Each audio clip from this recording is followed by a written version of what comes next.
Happy Friday to you all. Thank you so much for joining us. We are here live at Bayfront Festival Park.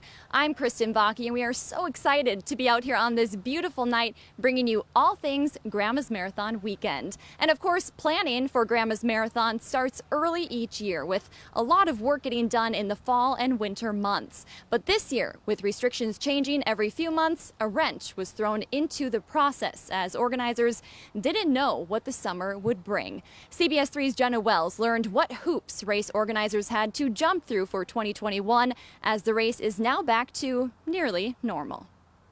A Grandma's Marathon year unlike any other, and a planning process to match.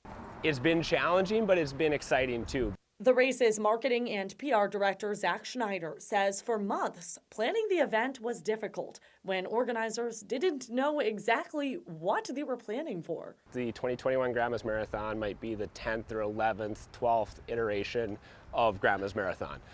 We redesigned the entire weekend to fit within the COVID protocols. What they knew for sure was the marathon had to happen this year in some capacity. From the very get-go, our focus was how do we make this race happen, and we were prepared to eliminate a lot of things and be very restrictive if we had to. We wanted Grandma's Marathon this year to be a sign of optimism and a sign of things that could be possible even in the post-pandemic world. Schneider says thankfully marathon organizers have a good relationship with the Minnesota Department of Health and state and local leaders, which was helpful but still left some unanswered questions.